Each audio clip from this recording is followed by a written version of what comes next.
do. You are follow in my pattern.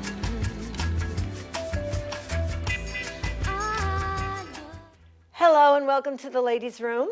I'm Judy McDowell, your host, and today with me is our wonderful new Executive Director of the East Hampton Chamber of Commerce. And if you were lucky enough to go to the Spring Fair, oh my God, it was such a success. This is Steve Ringel. Welcome. Thank you. It was so much fun, and everybody who came had such a good time. It really was a celebration. Yeah. And the feeling of community and the excitement of everybody being downtown, being on Newtown Lane with the street closed, with all their friends. I had so many people coming up to me telling me, I have seen more friends here today than I haven't seen my neighbors so much. Yeah. People who never come to the village are here all day with their children, and they with love their to dogs. make those connections. Yeah, a lot of dogs. A lot of I was so sad to be out of town. Oh my goodness. A lot of dogs, and also we had ARF and the Gimme Shelter animal rescue people having dogs, and there were over 10. There was a line out of the ARF van all day. I read that in the East Hampton Star. You had over 10 adoptions. It's a beautiful thing. That's so great. That's so great. So what do you feel was the highlight of the street fair? The music? The community, the people. The music was great. The arts were great. We had over 40 nonprofits. It was really a backstage pass to what the jewel of this community was. The magic was there. You could just walk up and down Newtown Lane and experience every nonprofit, things people didn't know we had. But in a block, to be able to take a yoga class, learn to surf, have a boxing class, listen to the Democratic and Republican Party candidates, register to vote, have your kids play in a jumping castle, your teenagers have some fun, decorate a cookie at the museum. There were so many things, along with fine art, and the Guild Hall was there doing a mobile box office. The film festival was there. It was everything about East Hampton in a block. You're amazing. When did you start this job? I moved in October. So we had never been to East Hampton. Right. I never knew, honestly, did not know anything about it. So in 6 months, you've got so many things lined up. It just boggles the mind. But to pull all that together in 6 months, especially in our town where there's so much red tape, is really just kudos to you. Thank you. Stephen Ringel. I think not having the history of knowing how hard it is to do things made it a lot easier. Yeah. I didn't have that preconceived idea that this is going to be hard. I just said, we're going to do this. New person thinking out of the box. And your exuberance and your excitement is infectious, I have to say. Well, thank you. I have to say. Did a lot of people dance? People were dancing in the street. And the children probably. And it was dancing to your friends on stage. We had the judge and the jury with Judge Stukolsky playing with the trustees and people. It was your friends. It was such a family event. It was us. It was very few people really stopped off the street. There were some tourists and people who happened upon it, but most of it was 90% community. And the last band was the Lynn Blue Band? The Lynn Blue Band. She just put that band together like a year or two ago. And she was 50, I think. Wow, it's that fantastic. Brave. And she's so good. So good. Really, and it's all the songs you know, so you can sing along while you're dancing. People stopped in their tracks, and it was packed. Yeah. People were dancing and singing along, and had their children on their shoulders and dancing. Seeing the little 5- and 8-year-old girls up in the front dancing together, it was just the cutest, heartwarming thing. Did anybody film it, or did a lot of people film it? Have there been clips on? LTV documented the whole thing. Oh, okay, so cool. We're going to have a whole documentary. Okay, cool. I'll bet there are little clips on It'll all Facebook be up and on our stuff. brand new website that's coming up. We're having a whole redesigned chamber website, and we'll have a whole section. Where is the Chamber of Commerce now? It used to be upstairs in an alley. Has it moved, or is it We still have there? moved to a glistening, beautiful new office right by Starbucks in the village. Perfect. We're going to be creating the East Hampton Village visitor center, which was really needed. And it'll be a one-stop shop where anybody can walk in and find out about all the wonderful things besides shopping and going to the beach that we have to offer. How many members do you have, and do you have a board of directors, or it's just We do. you? We have or? a board of directors, Okay. and they're representative of all different industries and people in East Hampton. They're all village residents. How many people are on the board? The board is 8 people and our president. We have about over 100 members, and it's growing rapidly at this point. I would imagine with you involved, there's there's been There's a groundswell. People are Yeah. excited. It's fun. It's doing something, and we are working hard to create and nurture our community and bring them back to the village and be integrated with our village. So the people that are joining the chamber, what are the benefits to the members, and why should people join the chamber? There are many reasons that we're here. First of all, you get a chance, an important part is networking. As busy as everybody gets in our village, it's hard to really get a chance to talk to other business owners and other people in town. So we have once a month a networking meeting mixer at a member restaurant where people get a chance to just take off for a couple of hours and talk to each other and share and create cross promotions. And we work hard with our members to create co-promotions and talk to each other about what's working and what's not working. We do breakfast meetings where we actually educate people, and people can learn and grow. And we have speakers such as learning, that we had someone come in talking about SBA loans and the secrets to getting and unlocking that money that's just sitting there because people aren't asking for it. A tax professional, things about security and internet and the best way to market yourself on a website and through the internet and e-commerce. So we have opportunities to learn and grow and educate yourself. The visibility, you're going to get a chance on our new website. We're going to have, and at our visitors center, to be promoting local businesses to both our community and to visitors coming in who are going to come to us looking for what to do, where can I stay, where can I eat, and locals who are saying, well, you know, I need a carpenter, I need a pool guy, I need a new carpet, I need a painter. Well, we're encouraging and marketing it and stressing, stay inside our community. Don't go outside, right? First, hire someone who's a member of the chamber, who's in your community, who's working to build our community. Keep it strong. By joining the chamber, you get credibility. I am a member of this community. I believe in our community. We're in the Chamber of Commerce, so that business is going to have to answer. They're going to have some recourse. If something doesn't work, they have to answer to the chamber. We're all responsible to each other. And you have a voice. The chamber, I try hard to represent our members with the local government.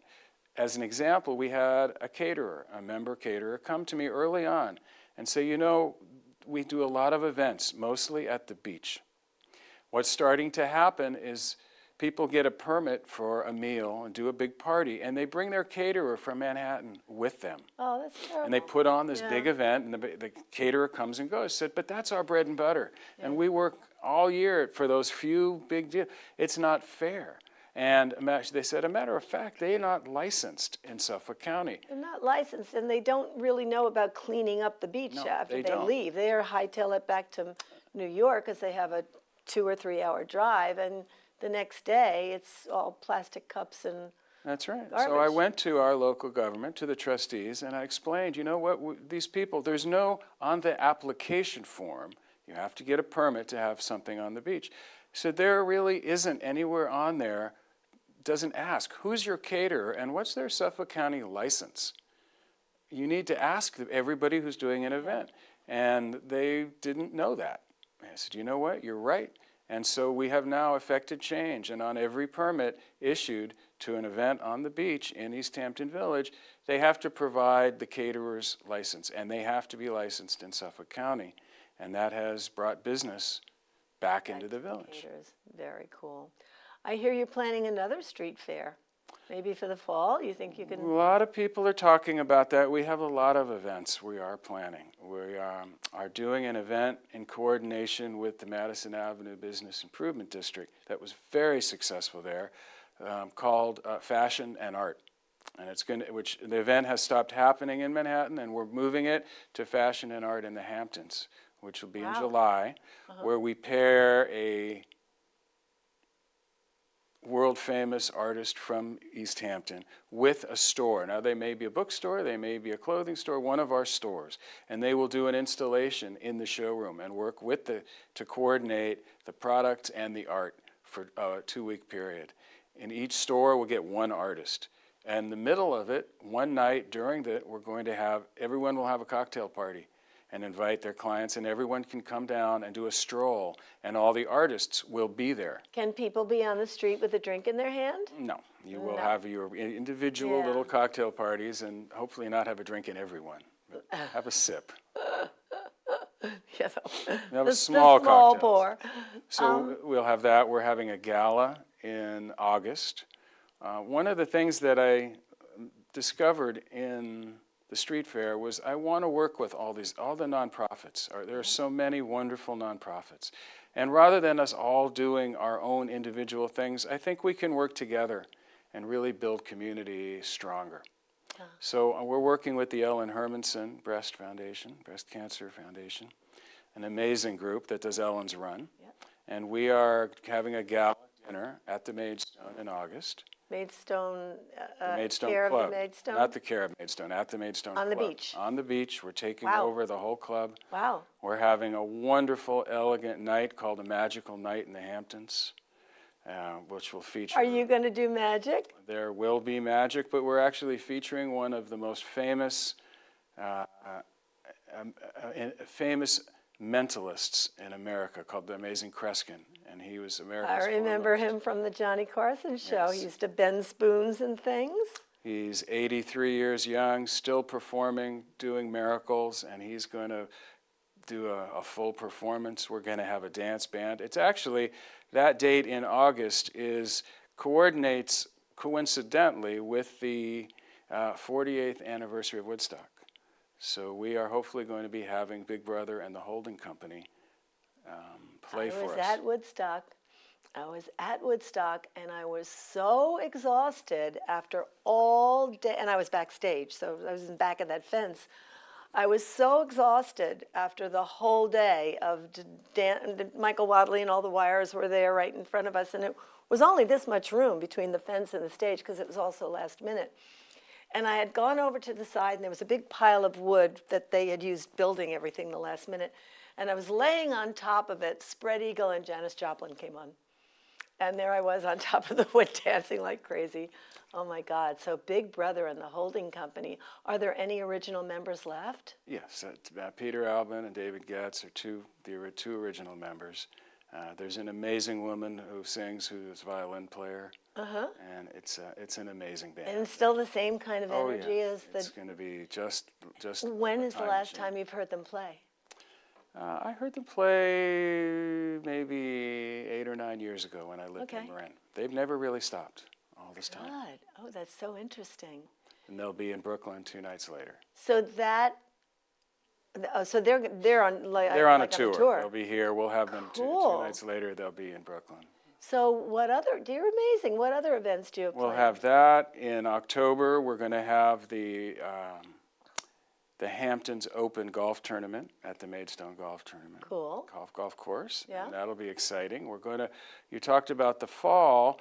Everybody does want to have a fall event. And I think The weather's so beautiful what we're here in going the to do in the fall, is I think we are working hard on creating the East Hampton Jazz Festival and creating a major jazz festival that would incorporate the street fair elements and having an area in the back with the booths, with our local artists, with our local nonprofits, with a kid zone for children to play in, with local food and our local wineries and microbrews, and having a music and art festival on a fairly big scale. We're looking at 2 or 3 different venues. Ross School has a gigantic field. the Roskell is a good idea. We're trying to keep it close to the village. We're looking at Mulford Farms, which has a large yeah. area in back. Yeah, yeah. It would be great to be able to do Dune it. Alpin has a huge field. Yeah, yeah. It would be great to be able to use our park downtown. And Yeah. that's not, That's I not don't that think we'll big, be but able to do yeah. that, but keeping it so it's part of the village. I want to Yeah, keep so bringing people can people. walk, park I would and love walk. it if when the Yeah. event's over, you just walk back into town and Yeah. do, Go have to a some local dinner, restaurant, go to and window just shop, be around and Yeah. walk. That would be the idea.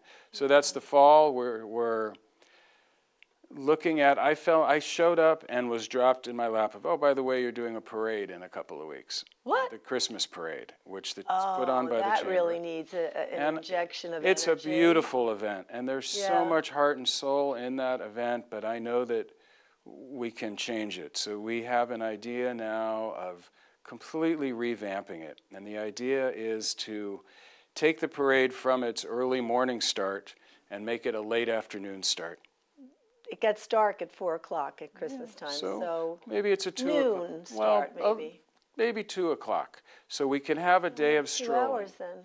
Well, the idea is that we really create Newtown Lane and Main Street to have a holiday stroll. That there's characters, dressed characters, and people are enjoying a holiday-themed day on Newtown Lane, and the vendors and all the stores participate, and we have carolers, and the stores have hot that'd be chocolate. so And you great. can just kind of spend a little time building up to the parade, which would reverse itself. It'll start by I Mary's see. Marvelous, and it'll come down Newtown Lane, and then it will turn on Main Street and end at the Windmill, where that whole park will be set up for a community party with period costumed people from the Historical Society, and hot chocolate, and snacks, and carolers, and a holiday festive party where Santa Claus can kind of be a Pied Piper and bring everyone to the Windmill. And then, as you said, it's getting dark. So right at that moment, the mayor will flip the switch and we'll have a windmill gas lighting. light. And the Oh, the windmill windmill's lights gonna up, be have a windmill lighting ceremony. Poof, it Wow. comes on, and the season is on. And then the stores will remain open, and you can spill into the streets. Wonderful idea. And it'll be really fun. My It can daughter be- was in that parade with the brownies, I guess, for a couple of years, and having the kids there at 8:39 in the morning was brutal difficult. and freezing. I know we live in Yeah. an incredibly artistic community, and I would love to see the community and the floats come alive with art cars and really creative, colorful, silly, beautiful, Burning classic. Man in the Hamptons. I think that the floats could be an amazing thing if we all really got behind it. And maybe we can get some merchants to donate some prizes and have a real contest for the floats. For the float. And have some kind of good prizes to award for Yeah. that sort The, of thing. the floats that are in the St. Patrick's Day parade in Montauk are hysterical. They're always really good. Yeah, and we have people here that can do that. Oh, yeah, well, Montauk's part of East Hampton. So, yeah, they'd be all over it. Yeah, what a great idea. What else? What else? Well, that's right now that we're working hard to rebuild the chamber. We need to bring new members in Okay. and get the merchants and get everyone to work together to make the village an exciting place to come visit. I want to extend the season. I'd love for people to rediscover how beautiful, like you said, it is in the fall. Oh, it's and how we have a winter wonderland here in the winter. Halloween's a good, I mean, we have a little haunted tour of the cemetery and I think it's the Historical Society across from Mulford Farm, but it'd be kind of interesting to have like a haunted graveyard or something and have people Would. And dress it's up sort of going on the idea as our culture and society has gotten so digital. And so we live in a very intellectual more community. disconnected It's than so connected, really. disconnected. It's to the point where I want to turn FaceTime into real FaceTime, not FaceTime on your computer, not this disconnected sense of reality and community where everybody's texting each other and Facebooking each other. And that type Should be of hugging each other. And that's what shaking happened at hands. the street fair. All of a sudden, people were really communicating. They stopped. They look at each other in the eyes. God, you when look you great. have that there's nothing like face-to-face contact, and it's lost. And I think we sparked something with people saying, I haven't seen you in years, and you live 3 houses down. But you just take it for granted. So to break that, to create more events that can be community-driven. So what is your background in pulling together these street fairs? What gave you the gumption to go for that and get it done so quickly? I've been involved since about the 80s.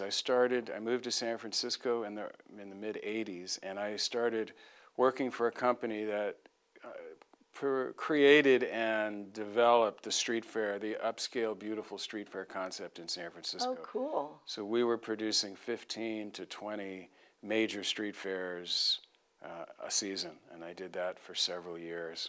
Do they still have the Renaissance Pleasure Fair in Marin? Absolutely, absolutely. Oh my And I God, went to that for years. That is amazing. I did a lot of work with Bill Graham and the Grateful Dead and with festivals in Northern California, and got a feel for how they treated and how they created an environment, and how to have respect for the people coming to your festival, to provide things for the children, to provide clean bathrooms and trash cans, and to provide an experience for everybody.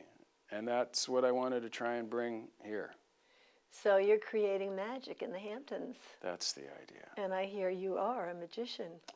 It is true. I am a second-generation magician. My father was in vaudeville. He went to the Catskill Mountains. He moved to Hollywood in the 50s and became a founding member of a club called the Magic Castle, Oh, sure. which is the only private club in the world for Yeah. magicians. And Been there. it's a amazing place. I've been a performing member there for Wow, you must be really 35 good. years. Wow. You should do a magic show for LTV. You never know. Oh my when you God, least that'd be suspect so great. And how old were you when you started doing magic? I've been performing magic for about, I would say, 52 or 3 years. But you don't even look 52. I wasted the first you- 3 years of my life. Thank you. I'm 56, and my You father. started when you were 3 years when I old? was 3 years old, my father put some magic tricks in my hand, and Oh my it God, never how stopped. much fun is that? I've loved it. It's been a thread through my You whole life. must have been like invited to every single birthday party of every Thousands, kid in the thousands universe. of birthday parties. Yeah. So you lived in Hollywood? Grew up in Hollywood, went to Hollywood High, and I loved every minute of experiencing Hollywood in those years. It was a I beautiful, lived there in 71. great place to Yeah. live in those years. And then I moved to the Bay Area, So beautiful. lived in Marin County for over 20 years. Is there still, does the Trident still exist in Sausalito? It is no longer. Well, I A lot love of that the old place. Marin is gone. But living there, there are a lot of similarities from Marin to, especially Mill Valley to East Hampton. The spiritual and the music. The artistic, There's the a musical, lot of artists there? a lot of artists, a lot of musicians, a lot of creative people. Yeah. An interesting mix of demographics of the economic scale, from surviving artists to wealthy .com entrepreneurs, successful 'Cause it's business near- people. How far is it from Silicon Valley? An hour and a half. Oh, so they'll people would so go like back. New Yorkers have houses here.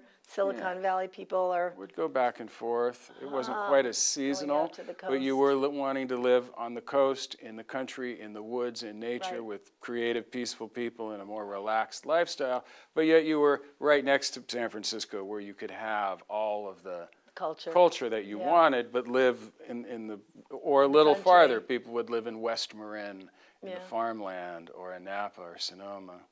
Wow, California is so beautiful. Really great. We wanted to come back to New York. And then, but didn't you go to Nashville for a while? Then yes, we did. We left California and moved to Nashville and lived there for 3 years, where I worked with the Tennessee Chamber of Commerce.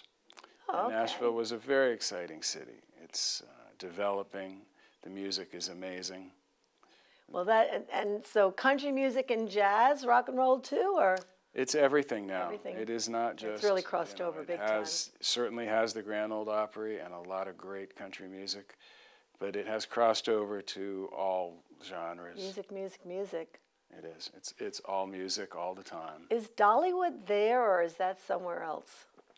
Dollywood's about 3 hours away. Oh, okay, in the so mountains. it's not in Nashville. No, it's about 3 hours away. Boy, with this advent of all the, American Idol started it, but The Voice with Blake Shelton, I mean, country music has just really crossed over big time now. So it's the whole music scene is very exciting. Yeah. So you're thinking about doing a jazz festival here in the fall, like a street fair kind of jazz festival?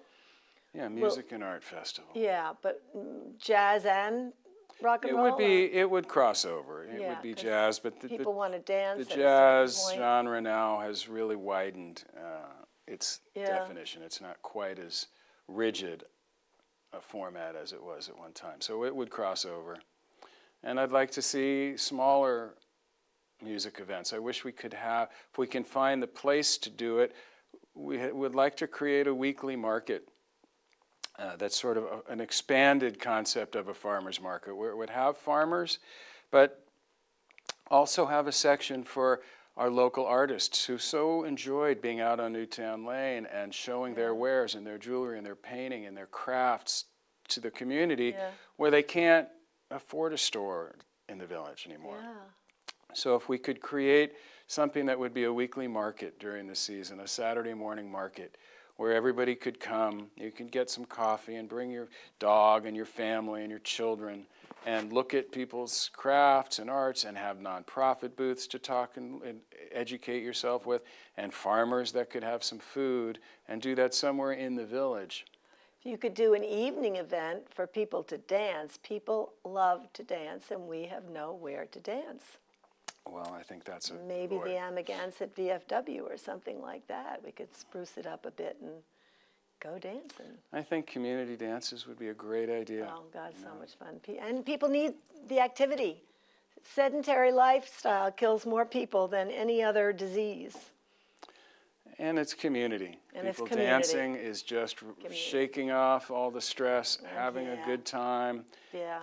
One of the things that made the street fair and the dancing and the music and the experience so much fun, and it didn't color it, was it was a sober event. There was no beer, there was no alcohol. It was very children friendly, and that really made it a different vibe. And We have run out of time.